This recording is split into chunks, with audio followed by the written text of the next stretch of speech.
Ready, 1, 2, 3, go. यो गाउँमा घर छैन नि के हो साह्रै ठगेला मलाई त कहाँबाट पास बस्ने ठाउँ पनि पाइन त मैले त हो ए घर त कहाँ हो त यता मात्रै हुन्छ त्यतै जानु पर्यो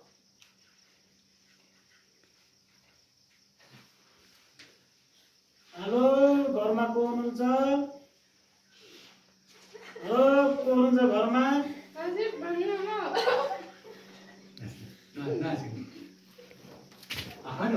नमस्ते आमा नमस्ते आराम हुनुहुन्छ हजुर आरामै बाबुको म त चिनिन त ए म त हराएर यहाँसम्म आएँ पाल्लो गाउँ जानु पर्ने थियो तर रातै पर्ने भयो कि रातै पर्यो बुढो मान्छे म जानु नसक्ने अवस्था छ त के गर्ने होला बास दिन एक रातले बास पाइन्छ र मेरो घरमा त म एक्लै छु यहाँ अरू टाढा टाढाको कोही घर छैन बास त मिल्दैन होला मेरो घरमा खानेकुराहरू पनि छैन यही पिँढीमा भए पनि दिन पर्यो आफै तर चाहिँ म जान सक्दिनँ बारी रात परिसक्यो अनचिनारी ठाउँ हो अनि चाहिँ बाटो पनि चिन्दैन होला म आँखा पनि देख्दिनँ तर यति कल्याण गर्नुपर्छ आमा हजुरले मान्छे बस्नु खानेकुरा केही छैन एक पिँढीमै बस्नु हुन्छ हुन्छ मलाई आश्रय दिए मात्रै पुग्छ आमा म आफ्नै खाना खान्छु बरु तपाईँलाई धेरै धेरै धन्यवाद दिन चाहन्छु यतै बसौँ आमा हजुर त्यतै बस्नु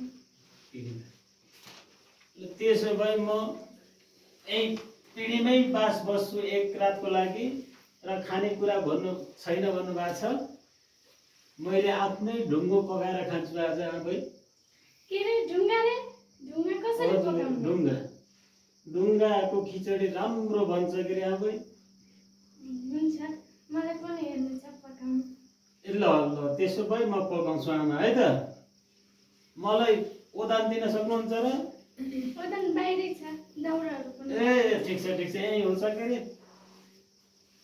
ओदान दिनुभएछ के रे दाउरा पनि नजिकै छ आमा होइन हजुर छ मलाई त्यो लाइटर दिनुहोस् न आमा लाइटर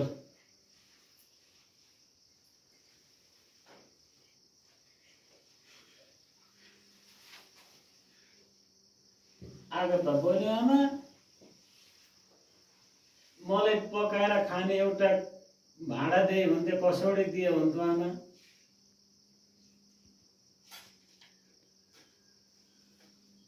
आमा दारी हुनुहुँदैछ कल्याणकारी हुनुहुँदैछ आमाको जय होस् प्रभु धेरै धेरै धन्यवाद दिन चाहन्छु मेरी ममतामय आमालाई पानी पनि दिनुभयो धेरै धेरै धन्यवाद दिन चाहन्छु अब आगो बोलो केडे आमा अब पानी पनि दिनुभयो अब मैले खिचडी पकाउँछु अचम्म मान्नु पर्दैन आमा अब मजाले ढुङ्गो पाक्छ आमाले पनि हेर्नु होला आगो बोलेकै छ आगो बोलेकै अवस्था छ आमा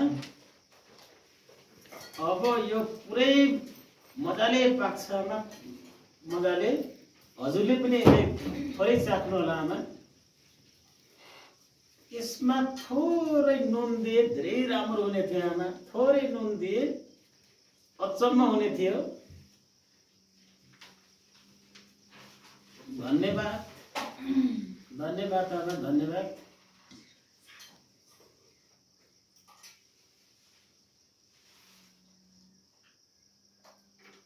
आमाको दया लागोस् गरिबलाई बटुवाले बास दिनुभयो धेरै धेरै धन्यवाद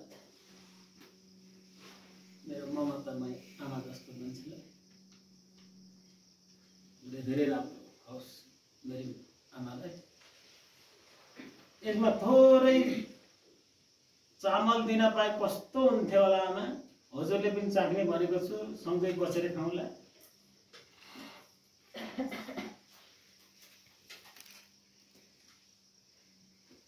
थोरै छ थोरै ल्याइदिन्छु हुन्छ यति भए त पुग्छ आमा सबै पुग्छ धेरै राम्रो हजुरको यो थाल लाउनुहोस् है आमा, त्यही राखिदिएको छु।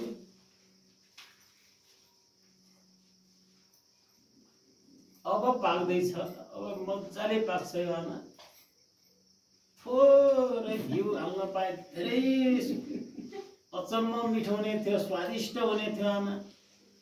किन घिउ छ भने दही पात त धेरै राम्रो।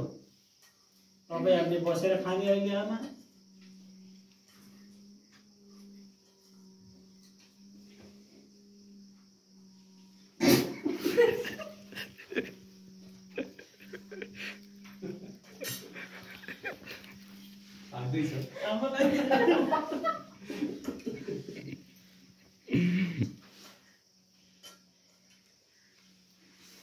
दाउरा पनि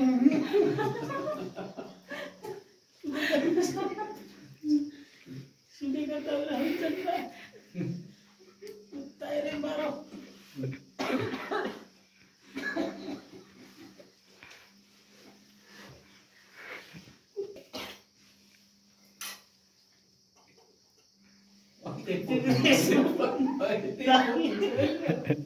यसमा दाल दिनुहोस् न आमा, थोरै छ भने झन् सुनमा सुगन्धमय हुन्थ्यो आमा दाल। थोरै दाल पाउन पाए। ल धन्यवाद आमालाई, धन्यवाद। धन्यवाद आमालाई।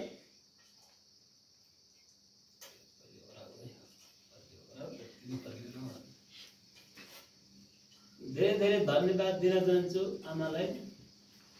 थोरै हामीसँग मास छ र आमा, मास भए त कति मिठो खिचडी बन्थ्यो, कति मिठो राम्रो खिचडी बन्थ्यो आमा।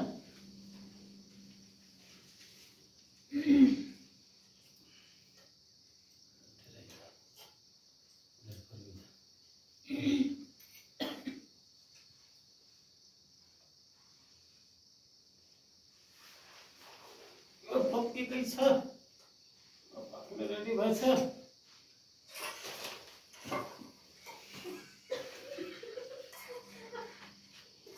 तपाईँ कस्तो मान्छे, मैले बास दिने विश्वास गरेर राखेको मान्छे। ढुङ्गाको खिचडी पकाउँछु, सबै सामान मेरो लिएर मेरो सामानको खिचडी पकाएर ढुङ्गाको खिचडी पकाउँछु भनेर मलाई बुद्धि बनाउने। मैले यस्तो विश्वासघाती मान्छेले बास बस्न दिन जानु। तपाईँ मेरो घरबाट उठेर जानु। मैले यस्तो विश्वासघाती मान्छेले बास किन्न जानु बाहिर। ए आमा, मैले त यस्तो त गरेकै होइन आमा। यहाँ ढुङ्गा कहाँ छ? यही बिलाएर गयो त। तपाईँले देख्नु भयो र? ढुङ्गा फालेको देख्नु भयो र कतै? ढुङ्गा भर्खरै फालेको देखेँ त। मैले यो ढुङ्गाको खिचडी बनाउँछु भनेर मैले बुद्धि बनाउने। मैले यस्तो मान्छेले बास दिन घरमा बास दिन जानु। तपाईँ भर्खरै जानु। आफ्नो आश्रय छैन, आफ्नो आश्रय नभए अर्काको आश्रय यस्तै। ल हुन्छ, म लागि नानी, ल बस।